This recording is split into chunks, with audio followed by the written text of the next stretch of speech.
خب راجع به اون دلیلی که صحبت کرده بودیم که برای گرفتنش حالا خریدیمش و اومدش.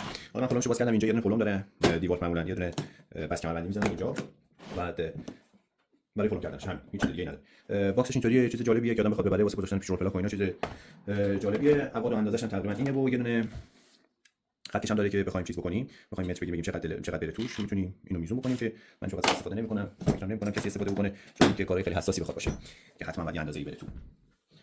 و جوش که اون بود، اینم خود دلر تقریبا میشه گفت سنگینه، بعد هیچ چیز خاصی هم نداره، لیبل خاصی هم نداره و مشخصاتش هم اینجاه که فکر کنم راحت بشه ببینینش.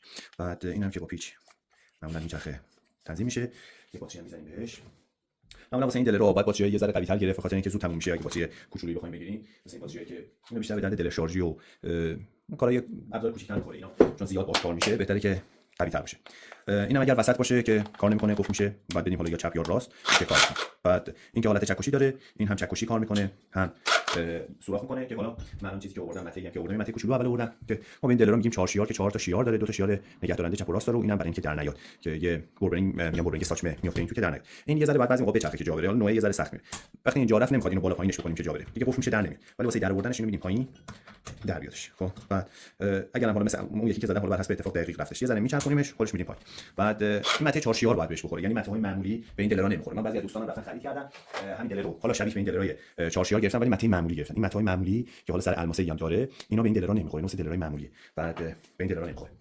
من این مته معمولا خب ما روی این میذاریم یا روی این میذاریم که این واسه سوراخ کردن، حالا جایی مثل کناف یا دیواره کاذب اینجور چیزا میمونه، ولی واسه سوراخ کردن خب بتون و انواع اقسام حالا سطحی که ذره سفت‌تر و سخت‌تره خب از این استفاده می‌کنیم که هم ضربه میزنه هم چیز می‌کنه. حالا یه گزینه‌ای که داره که من سر دلر قبلی آسیب زیادی دید و خیلی از این از بین رفت که بعدها فهمیدم چیز خیلی مهمیه اینه که وقتی ما یه قلمی رو می‌ذاریم استفاده می‌کنیم، خب قلمو باید حتما چون اگه چکشی میچرخه و خطرناک هم هستش، اینو ما می‌ذاریم روی چکشی که فقط روی چکشی باشه کار بکنه، وقتی روش فشار بیاد کار می‌کنه، یه ذره از دور بیاد شروع می‌کنه کار کردن. بعد اینو توی این وقتی توی این حالته به هیچ عنوان نباید بچرخونینش. من یکی از دوستام که اومده بود کمکم بکنه اینو به زور چرخوند و باعث آسیب زیادی به دلش شد. ما اینو می‌ذاریم روی حالت مثلا شما یه جایی رو می‌خواید سوراخ بکنین که اون زاویه‌اش بده، می‌ذارین روی این حالت، حالا فرقی نداره، هم روی این می‌تونید بزنید هم روی این می‌تونید بزنید. بعد اون موقع رو هر زاویه‌ای که دوست دارین این باشه، می‌خواید از این طرف سوراخ بکنید، یه جایی رو بکنید یا از این ور بخواید بکنید، اون موقع تصمیم می‌گیرین که چیکار، ولی از این بعد در بیادش. بعداً دوباره می‌ذارینش این رو شروع می‌کنه کار کردن. یکی چیزایی هم که میگن خیلی آسیب می‌بینه اینه که وسط باشه شما باهاش کار بکنید، که این دلر معمولاً هرز میزنه، یعنی کار خاصی انجام نمیده، ولی خب ترجیحاً اینه، بهترین حالت اینه که یه تفس صدا میده، جا میفته بعد ازش استفاده بکنید. بعد قدرتش به نسبت میشه گفت خیلی خوبه.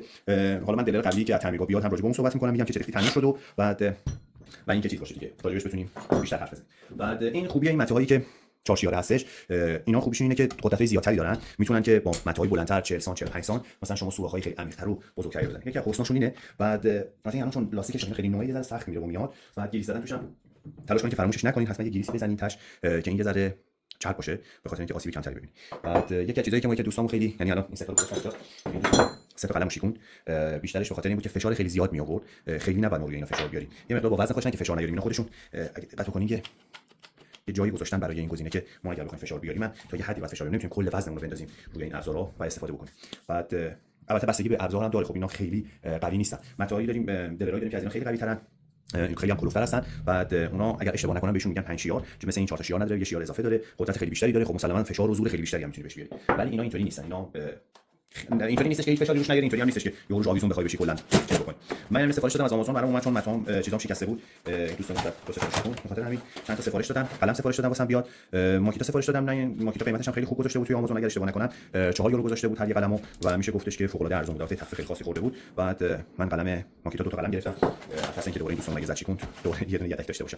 این دوستان تا خیلی کاربردی، خیلی جا به درد میخورن. بعد استفاده کردن از این قلم‌ها تقریبا آدم باید بدونه برای هر سطح و هر جایی نمیتونید از این قلم‌ها استفاده بکنید. مثلا این قلم پهنی که سرش کجه معمولا برای کندن کاشی یا چیزای دیگه ازش استفاده میشه، بیشتر برای تراشیدن سطح میشه. بعد نمیتونید باشه این چون برای قلمای پهن برای تخریب دیوار استفاده کرده بود و خیلی فشار می آورد، خیلی سریع میشوندش. برای هر جایی تقریبا میشه گفت بعد قلم خاصی استفاده بکنید، نمیتونید این قلم رو واسه هر چیز و هر جایی استفاده بکنید. بعد اینم پکیج دلر بودش که راجع صحبت کرده بودیم که حالا اینم اگه بشه پروندهشو ببندیم. و البته این قسمت دوم من تقریبا تلاش کردم به 3 قسمت تقسیم بکنم. البته یه ویدیو میشه ولی 3 قسمت تقسیم میشه. یه قسمت اولش رو حالا یا ممکنه جابجا بشه، یه قسمتش برای نشون دادن و باز کردنش باشه. البته بعضی از ابزارهایی که نشون میدم قبلا بازشون کردم، فقط بیشتر میشه گفت معرفیشون میکنم. قسمت اول خریدش میشه که ببینیم قیمتش چه سایتی بخریم، یعنی من از اون سایتی که خریدم به نظر اومد بهتره، شما شاید جای بهتر از من پیدا بکنید بگیرین. بعد قسمت دومش میشه که ابزار نشون بدیم، اندازه‌اش مشخص بشه، مثلا لوگوهاشو ببینیم، چیزای خاصی روش، مثلا اندازه توی دست ببینیم چقدر میشه و اینا. بعد قسمت دومش هم که به نظرم قسمت مهم داستان میشه، کار کردن باشه. حالا یه مقداری از یه دیواری رو بخوایم خراب بکنیم و اینا شروع می‌کنیم نشون دادن باشه، ببینیم چه میتونیم باش دیوار خراب انتخاب بکنیم. بعد این سه قسمت رو میذاریم: خریدن، نشون دادن ابزار و کار کردن باهاش، که ببینیم